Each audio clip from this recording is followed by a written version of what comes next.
여러분, 우리가 이 세상 살아가면서 정말 중요한 보배를 우리가 가지고 있음에도 모르고 지나갈 때가 많아요. 그 보배가 뭐냐? 믿음의 보배라는 거죠.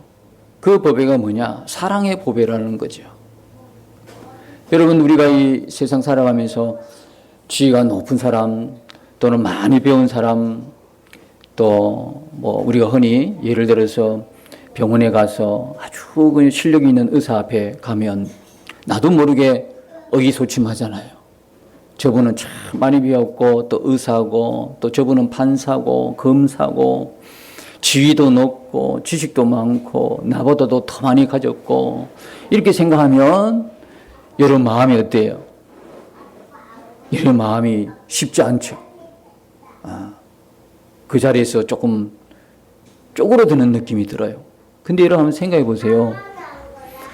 누구도 가질 수 없는 하나님의 선물들을 하나님께서 여러분들에게 다 주셨는데 우리가 그 하나님의 그 선물들을 귀하게 여길 줄 모르는 거예요. 도대체 이 가치가 어느 정도의 가치인지를 모르고 사니까 내가 갖고 있는 이 정말 하나님 주신 가치는 아무것도 아닌 것처럼 보이고 저 사람이 가진 거는 이 세상의 주의나 이 세상에 가진 부나 이 세상의 명예나 실력이나 이런 것들은 더 크게 보여서 그게 그냥 의기소침하고 그게 기가 죽는다 이 말이에요.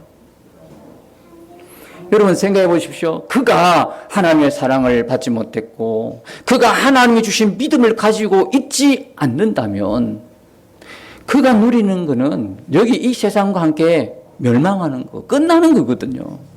그러나 내가 가진 것은 비록 외모가 초라하고 볼 것 없고 가진 것 없고 배운 것 없어도 내가 가진 것은 내 속에 있는 것은 영원한 은혜고 영원한 축복이다 이 말이에요. 하나님의 그 사랑과 하나님의 믿음의 선물을 아무나 가질 수 없는데 이 믿음을 나 같은 내가 생각해도 실망스러운 나 같은 존재에게 하나님이 내 안에 그걸 굳건하게 심어주셨다 하는 것은 이 보통 큰 은혜가 아니에요. 근데 이걸 볼 수 있는 눈이 열리지 않으니까 세상에 우리가 머리를 숙이고 세상에 기가 죽고 힘없이 다닌다 이 말이에요. 당신이 그렇게 많이 배웠어. 당신이 그렇게 많이 가졌어. 당신이 그렇게 유명한 사람이야. 그러나 당신 속에 하나님의 사랑과 하나님이 주신 믿음이 없다면 당신과 나는 비교할 수조차도 없는 그런 사람들이라는 걸 우리는 알아야 되는 거거든요. 우리 안에 하나님이 주신 영원한 가치가 있어요. 영원한 보물이 있어요. 영원한 하나님의 사랑과 영원한 하나님의 비밀스러운 믿음의 비밀이 우리 가운데 있다 이 말이에요. 이 비밀을 하나님 주신 그 놀라운 그 사랑과 이 믿음을 최고의 하나님 주신 가치로 여러분들이 그 믿음으로 받아들이시고 아무리 어렵고 힘들더라도 여러분들 통해서 주변의 많은 사람들이 위로를 받고 여러분의 믿음 있는 용기를 통해서 그 사람들이 예수님을 만나고 그런 생명의 역사가 우리 주변에서 계속 일어나는 것입니다. 그 일들에 여러분들이 함께 쓰임받기를 축복합니다. 우리 계시록을 보면 계시록 안에는 사실 왜 본론으로 계속 들어가지 못하고 두 번째 오리엔테이션을 갖느냐면 이 계시록에 대한 고정관념이 있어요. 계시록은 참 어렵다, 난해하다. 물론 그런 부분도 있어요. 그리고 서로 이 계시록을 보면서 관점에 달라서 해석 자체가 달라요. 당장 4장으로 넘어가면 24장 나오고 내 생물이 나오는데 그것부터가 달라요. 도대체 24장 나오는 누구냐 이거예요. 어떤 사람은 신구약 성도로 보기도 하고 구원받은 성도로 보기도 하고 어떤 사람은 성도를 예표하는 천사로 보기도 하고 그러니까 다 다른 거예요. 다 다른 거예요. 다 이렇게 달라가지고요. 그 다음에 또 우리가 또 7장이나 14장에 가면 14만 4천 명이 나오잖아요.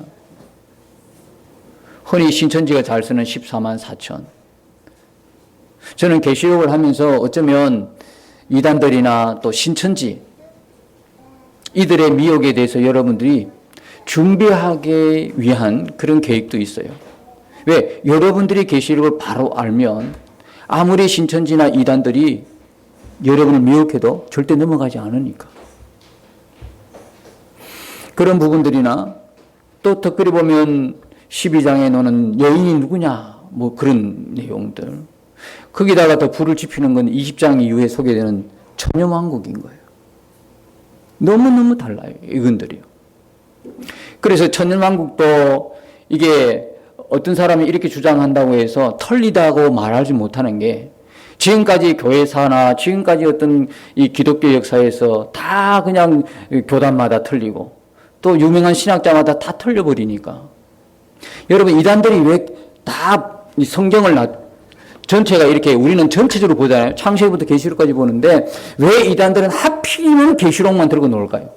특별히 신천지는 왜 계시록만 들고 놀까요? 이런 혼란한 틈을 비집고 들어온 거예요. 모른다는 거거든요. 정확한 답이 딱 정해지지 않았다는 거거든. 계시록 이전에 서신서나 복음서들은요, 딱 정해졌잖아요. 그렇잖아요.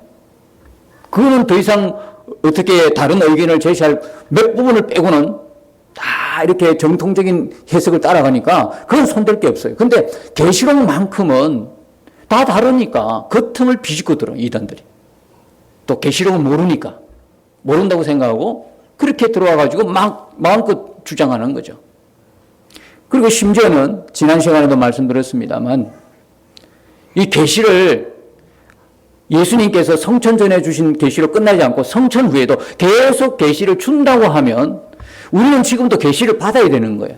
내가 받지 못하면 누군가에 의해서 계시를 받아야 되는 거예요. 그런 마음들이 있으니까 누군가가 예언자라고 소위 말하는 예언자라고 하는 누군가가 계시를 받았다 그러면 사람들이 솔깃하는 거예요. 유튜브를 통해서도 보면 어떤 뭐 아프리카나 어떤 나라에 예언자가 등장해서 주님이 나에게 이런 말씀을 하셨다면 그게 클릭하는 숫자가요 보통 10만이 넘어가요. 몇만이 넘어간다고.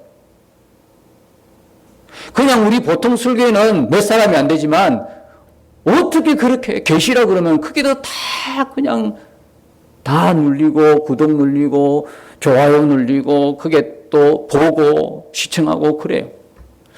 그 하필을 생각하면 쉬울 것 같아요. 조금 자극적인 제목을 주면 야 조회수는 많을 것 같아. 주님이 내일 오십니다 그러면 굉장히 조회수 많아질 것 같아요. 여러분 그런 식으로 이야기하면 이 성경은 완성이 아직 안 된 거예요. 여러분 성경은 우리가 믿건데 하나님이 우리에게 주신 성경으로 주님이 계시는 끝났다고 우리는 보는 거거든. 그럼 이거 말고 더 있습니까? 어떻게 하실래요? 성경 보는 것도 힘들어하는데 이거 말고 더 있다고 그러면 어떻게 하실래요? 우리가 믿는 것은 뭐냐? 이 성경 하나로 충분한 거예요. 이 성경으로 완벽한 거예요. 우리의 믿음이에요. 이거 외에 더 하나님이 또 다른 걸 주시지 않았다는 거거든요. 성천 전에 계시는 끝난 거예요. 성천 후에도 계속 준다 그러면 이단이 얼마나 활기차입니까? 이단도 이야기하는 거예요. 보십시오. 요한도 밤모섬에서 새 계시를 받았지 않습니까? 요한이 받은 계시는 천년왕국이지만 내가 지금 주님으로부터 받은 계시가 있는데 그 계시는 천년왕국이 아니고 만년왕국이라고 하면 어떻게 하실랍니까? 그거를 성경적으로 반박할 이유가 없는 거예요. 반박할 근거가 없는 거예요. 그렇게 되면 딱 잘라서 하나님은 예수님은 이미 성천전으로 계시 완료. 성경으로 우리를 구원하는 하나님의 구속사 완료. 계시 끝. 이렇게 해야 되는 거예요. 그 이후에도 계속 계시 있다 그러면 얼마나 문제가 많고 우리는 또 계시를 기다려야 돼. 그렇지 않다는 이야기예요. 자, 이런 해석상의 차이는 관점이 다 다르기 때문에 생겨난 거예요.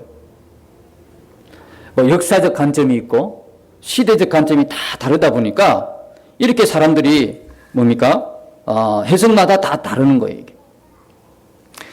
천년왕국에 대해서도 결국은 천년왕국에 대해서 많이 이제 갈라지게 되는 거예요. 천년왕국도 전천년설이 있고 후천연설이 있고 무천연설이 있어요. 전천연설은 뭐냐? 천년왕국 전에 예수님의 재림이 있다는 거거든. 다시 말하면 예수님이 재림하고 천년왕국이 시작하고 새하늘 새 땅이 시작한다는 거예요. 그러니까 이 전천연설은 또 역사적 천연설이 있어요. 시대적 역사를 따라서 이 주님이 재림하는데 이 특징이 뭐냐 하면 이 특징은 교회는 뭡니까? 환란을 통과하는 거예요.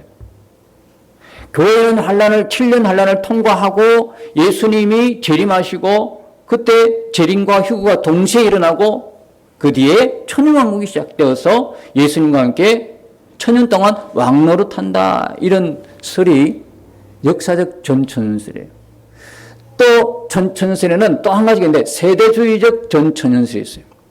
세대적 전천연설은 교회는 환란을 통과하지 않는다는 것. 환란 있기 전에 7년 환란 있기 전에 휴거를 당한다는 이야기예요. 그러면 그 휴거당한 성도들은 이제 공중에서 뭐하냐? 어린 양이신 예수님과 혼인잔치를 벌이고 그 시간에 이 땅에는 7년 동안 환란이 있고 그리고 그 환란 끝에 지금 이스라엘이 다시 돌아온다는 것.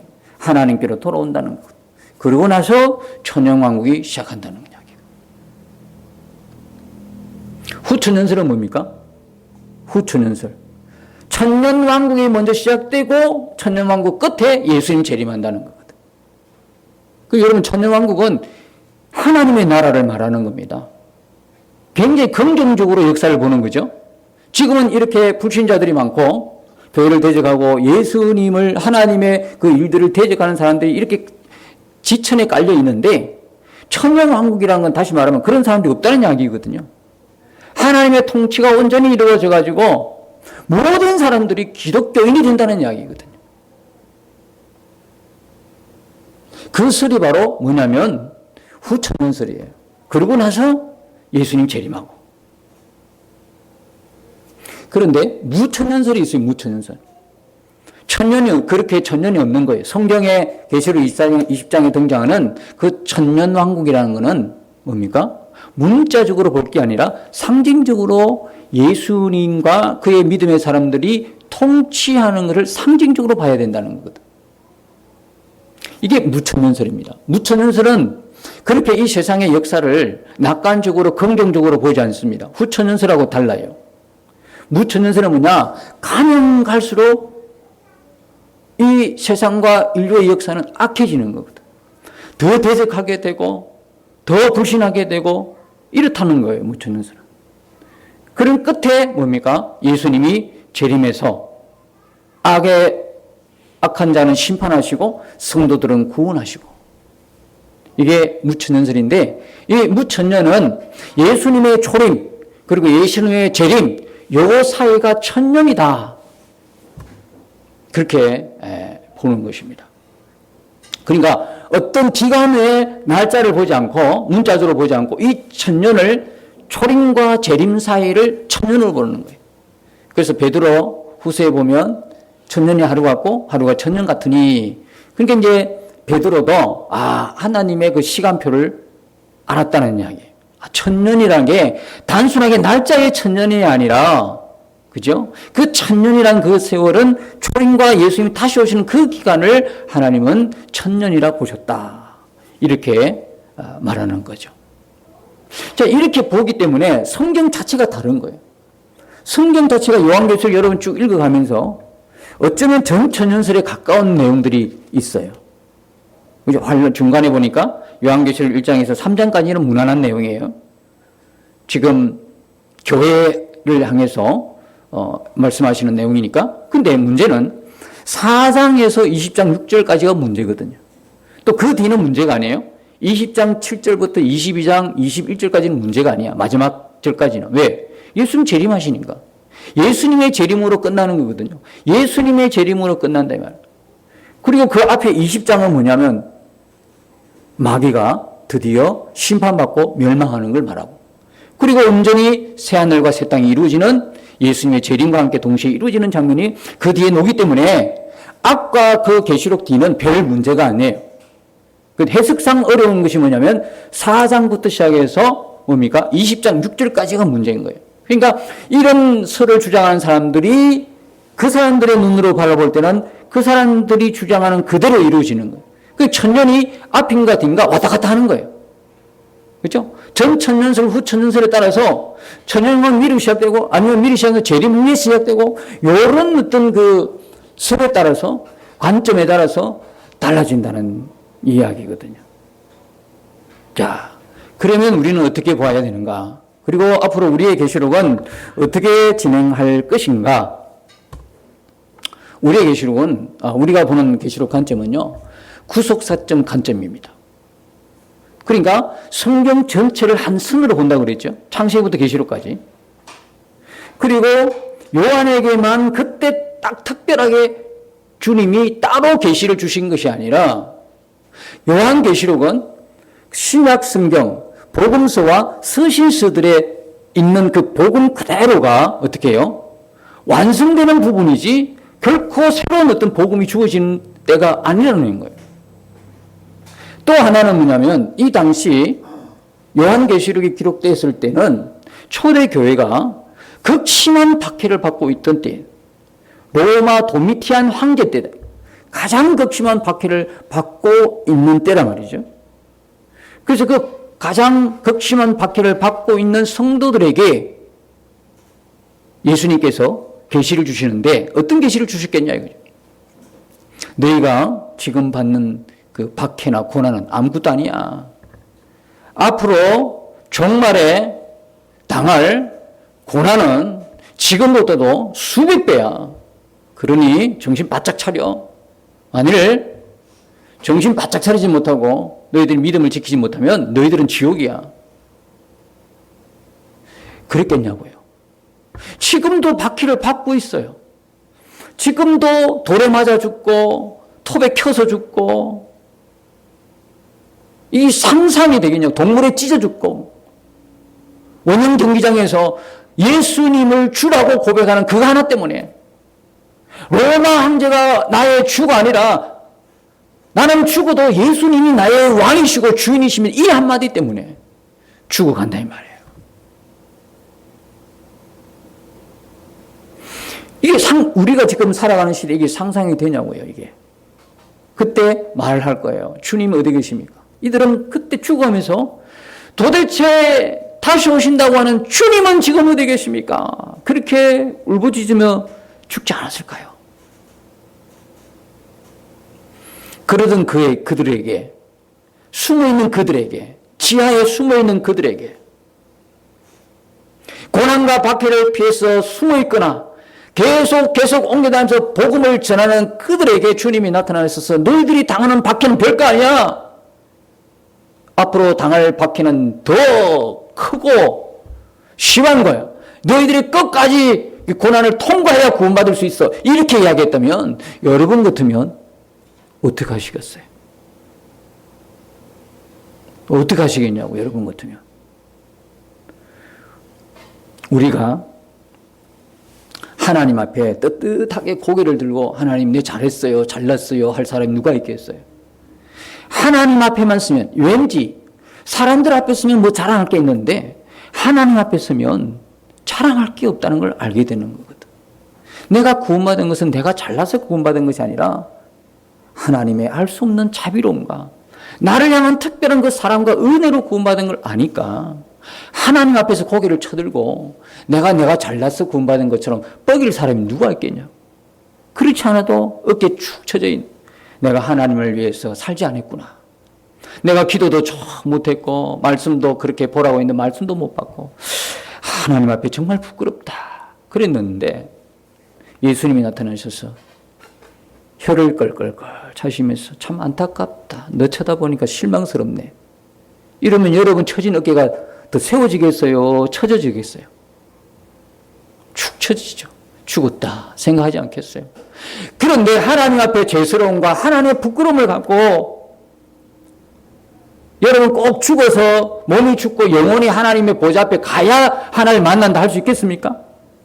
우리는 매일 하나님 보좌 앞에 앉을 수가 있어요. 그게 뭐냐면 기도예요.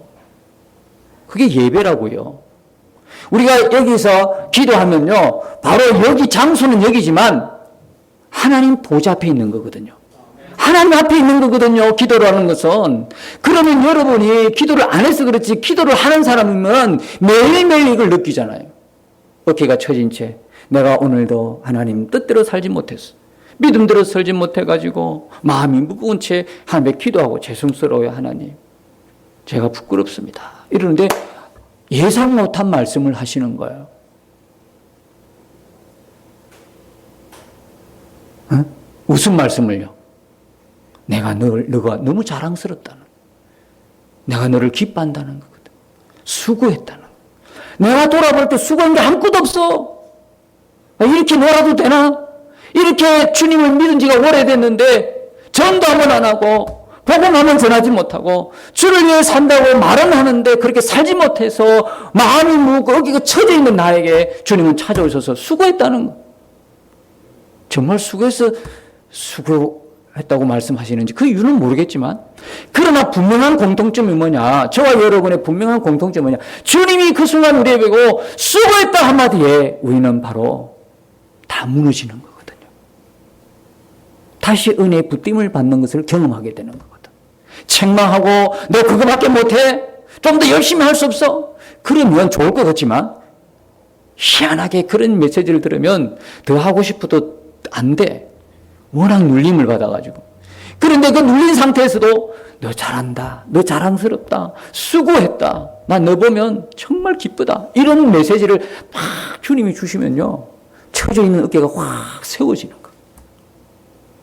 이게 우리 자녀들이나 누구를 대하면서도 똑같은 원리가 작용하지 않을까 싶어요. 오늘 새벽에 그 마음을 내가 알았거든요. 못한다고 처져 있는데 잘한다는 거거든요. 수고했다는 거거든요. 고난 속에 있어요, 이 사람들이. 지금 고난에 눌려 있어요. 언제 주님이 오실까? 그것만 기다리고 있어요. 주님이 오셔서 악인들을 다, 우리를 박해하는 저 고난을 주는 악인들을 주님이 제거해 주시고 우리를 구원해 달라고 매일매일 구하고 광고하고 있는 거예요. 주님이 어디 계십니까? 하고 있는 거예요. 그런데 주님이 오셔서 너 고난 받는 건 아무것도 아니야, 이렇게 말씀하실까요? 도대체 요한에게 새로운 계시를 주셔가지고 앞으로 더 큰 환난이 오니까 두고 봐라, 믿음 못 지키면 지옥으로 보내버릴 거야, 더 큰 환난을 통과해야 돼. 주님이 과연 그러실까? 그렇다면 왜 끝에서 요한은 그렇게 고백했을까요? 아멘, 주 예수여 오시옵소서. 우리 같으면 왜 정말 재수없다, 왜 하필이면 우리 시대에 예수님 오신다고 할까? 조금 미루시지. 지난번 1992년 10월 28일도 안 오셨는데 계속 안 오시면 안 될까? 다음 세대, 그건 정말 야비한 사람이죠. 나는 안 받아도 되니까 내 후손은 받아야 됩니까, 그러면? 그러니까 주님이 재림한다는 게 반갑지가 않아, 즐겁지가 않아, 기쁘지가 않아. 여러분, 하나 질문 하나 드릴게요. 예수님이 오신다는 게 기쁩니까? 진짜 기쁩니까? 환난을 통과한다면요.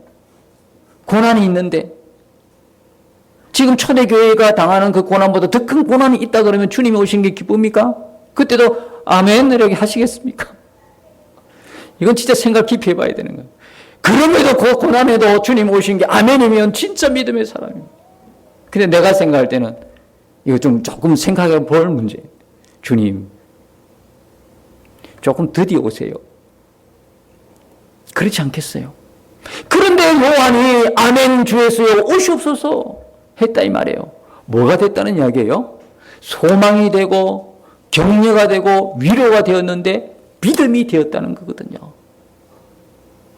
그게 다 온 거예요. 소망, 위로, 격려, 믿음. 이걸 요한에게 주신 거예요. 새로운 계시가 아니라 이미 계시록 이전에 사복음서에, 서신서에 주신 그 복음을 완성한다는 메시지란 말이에요. 그 계시를 준 거예요. 그 계시가. 예수님이 십자가에서 3일 동안 죽으시고 어떤 일이 벌어지는지 아무도 몰라. 그런데 여러분, 아셔야 돼요. 그 십자가에서 마귀는 완전히 패배했어요. 예수님은 완전히 승리하셨어요. 그리고 예수님이 돌아가시면서 마지막 말이 뭡니까? 다 이루었다. 다 이루었다. 그러니까 우리는 다시 한번 십자가를 바라봐요. 예수님의 십자가를 보면서 거기에서는 끝난 걸 우리는 믿어야 되는 거거든요. 여러분, 앞으로 끝날 것이 아니라 끝났어요. 이 전쟁은 끝난 전쟁이야. 예수님으로 인하여. 우리가 싸운 싸움이 아니라고 그랬잖아요. 예수님이 하실 싸움이고, 예수님이 완성한 싸움이고, 예수님이 끝낸 싸움이야. 이미 어디 있어요? 십자가에서 끝냈어요. 그 순간에 우리는 그 십자가의 3일 동안에 무슨 일이 일어나는지 아무도 몰라. 고작 참고할 거는 베드로 후서와 유다서예요. 그 3일 동안에 어떤 일이 벌어졌느냐. 바로 하나님의 구속사가 완성이 되었고, 하나님의 언약이 완성이 되었고, 다 이뤘다. 예수님의 다 이뤘다는 그 말씀 안에 다 포함이 된 거예요. 모든 것이 끝난 거예요. 마귀는 그때 완전히 심판받고 완전히 패배했고, 예수님은 완전한 승리자가 되셨다 이 말이에요. 우리가 지금 예수 믿어도 내가 옛사람, 제 종로를 타고 제 아무 생각 없이 끌려다니는 너의 노래했던 옛사람은 십자가에 죽었어요, 안 죽었어요? 죽었다는 걸 믿는 이유예요. 우리가 봤어요, 그걸. 내가 지금 예수님을 고백했어. 구주로 고백했어. 구주로 영접했어. 근데 그 순간에 어떤 일이 벌어지냐? 로마서 6장의 일이 벌어지는 거예요. 그게 로마서가 기록한 거죠. 뭐냐? 내가 예수를 구주로 영접한 순간에 예수님이 어떤 일을 해주시면 옛사람, 아무 말 없이 끌려다니는 그 사람을 십자가에 못 박았다는 걸 로마서를 통해서 우리에게 알려주시잖아요. 그러니까 여러분들이 이제는 죄를 분별하는 사람이 되었고, 죄 안 짓는 사람이 된 거예요. 죄를 짓고 회개하는 사람이 됐다 이 말이에요. 이거는 옛날에 우리로서는 있을 수 없는 이야기야. 있을 수 없는 이야기. 도무지 있을 수 없는 이야기. 옛날에는 죄가 죄인지도 모르고, 죄가 뭔지도 모르고, 죄에 막 끌려다녔다. 지금은 여러분 아시죠? 죄를 지으면서도 마음이 무겁죠? 이러면 안 되는데, 이런 생각하고 계시죠? 이게 왜 이래 됐느냐? 여러분의 옛자가 십자가에 못 박혀 죽었기 때문에 그런 거예요. 여러분 봤어요? 안 봤잖아요. 안 봤는데 예수님이 십자가 죽으면서 그렇게 해 주신 이다 이 말이에요. 근데 그 옛사람이 안 죽어버리면 부활이 없어요. 새 사람의 부활이 없어요. 그렇기 때문에 우리 옛사람을 예수님이 십자가 못 박을 때, 죽으실 때 같이 끌어안고 죽으신 거예요. 우리가 우리의 입으로 그것을 고백하는 거예요.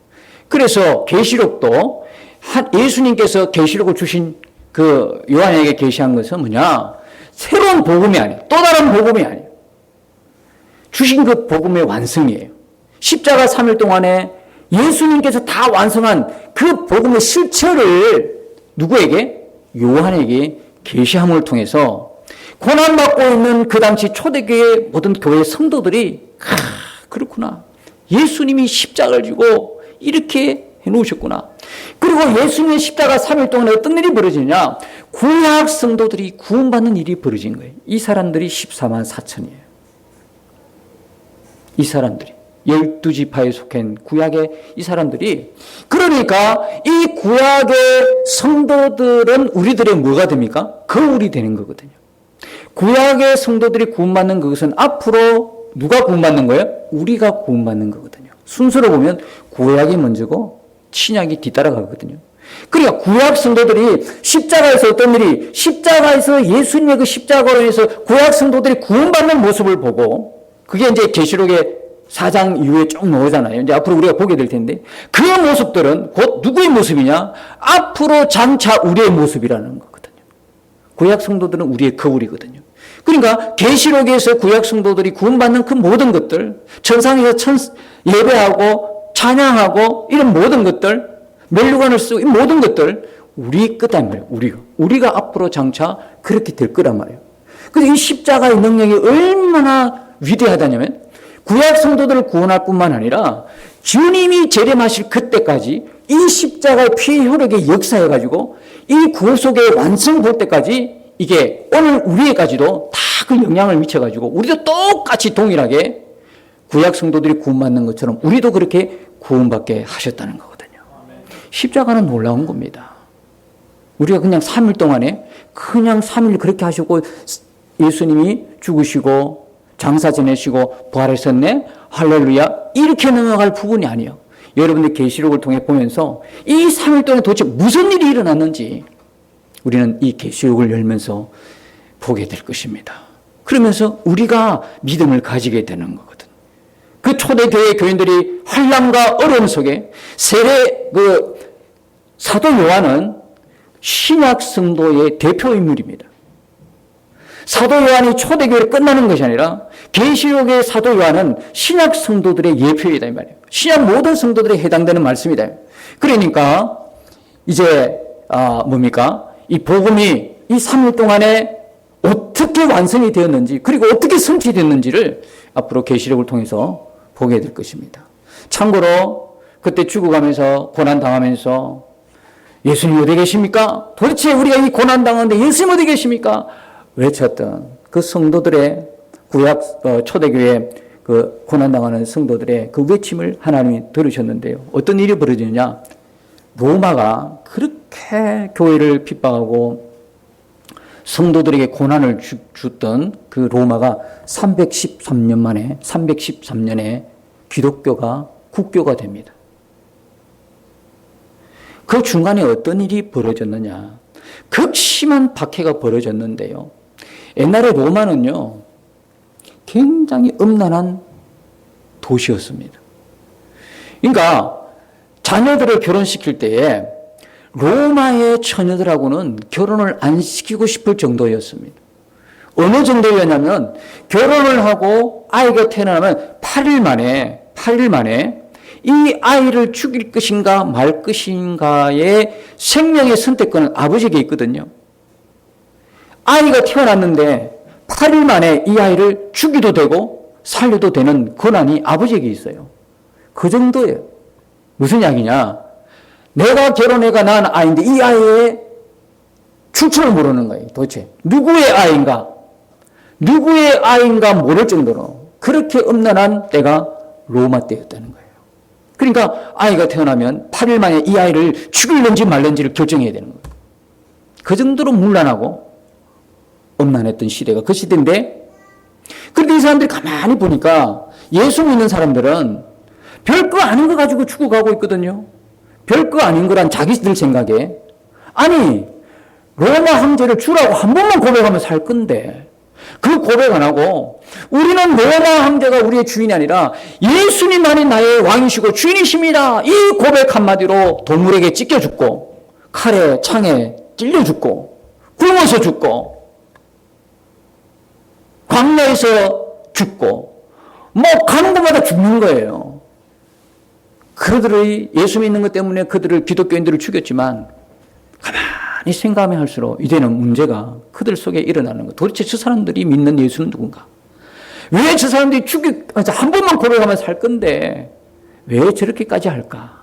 그러면서 자녀들을 결혼시킬 때 이 생각을 하게 된 거예요. 어떤 생각이냐면 지금 로마의 처녀들은 믿을 수가 없으니까 저렇게 예수 한 사람 때문에 죽음까지도 무릅쓰고 지켜나가는 저 신앙의 사람들의 딸에게 결혼을 시켜야 되겠다. 그래가지고 로마의 황실이나 아니면 고관대장 높은 직에 있는 사람들이 며느리를 구할 때 크리스찬의 딸을 구한 거예요. 그리고 그들과 결혼을 시킨 거죠. 100년이 지났어요. 어떤 일이 벌어졌겠어요? 그리고 결혼해가지고 크리스찬 처녀들은 결혼해가지고 아이를 낳았어요. 그리고 그 아이 낳은 아이를 누가 교육해요? 아버지가 교육해요? 어머니가 교육해요? 어머니가 교육하는데요. 기독교 교육을 시키는 겁니다. 100년 동안에. 100년 동안에 계속 이어지는 거예요. 계속 로마 시대의 그 밑바탕에는 뭐가 흘러가냐면 기독교의 생명의 역사가 흘러가기 시작하는 거예요. 그 시집간 딸들이 낳은 아이들을 모르게 기독교식으로 신앙교육을 시키는 거예요. 그리고 그게 이어져서 313년에 기독교가 로마의 국교가 되는 겁니다. 하나님이 가만히 계셨습니까? 하나님이 죽어가는 고난당하여 죽어가는 그 외침을 외면하셨습니까? 하나님은 보이지 않지만 이 일들을 이루어 가신 것입니다. 오늘도요, 우리 눈에 안 보여요. 여러분이 고난의 깊은 고난 속에서 울부짖어요. 하나님 도대체 어디 계십니까? 하나님 내 아픔에 봐주지 않습니까? 하나님 도대체 살아계신 하나님이라고 어디 계십니까? 우리는 그렇게 외치는데 하나님은 우리 눈에 보이지 않지만 우리와 함께 하시고 역사하고 계십니다. 여러분들이 끝까지 믿음을 견고히 붙드시고 주님을 바라보고 나아가면 여러분들 반드시 승리의 날을 맛보게 될 것입니다. 우리는 지금 이 순간에 가장 최선으로 주님을 예배하고 주님을 찬송하고 주님께 기도하면서 지금 여기서 지금 이 순간 우리의 믿음을 고백하며 주님을 바라보며 나아가는 것입니다. 여러분의 삶을 하나님께서 다 보고 계시고 지키시고 보호하십니다. 절대로 두려워하지 마시고 고난에 떨지 마시고 무서워하지 마시고 걱정하지 마시고 염려하지 마시고 우리의 부족한 그 믿음의 눈을 하나님께서 더 크게 열어달라고 간구하시면서 매일매일 예수님 바라보고 동행하는 은혜가 우리 모두에게 있으시기를 예수님의 이름으로 축복합니다. 이제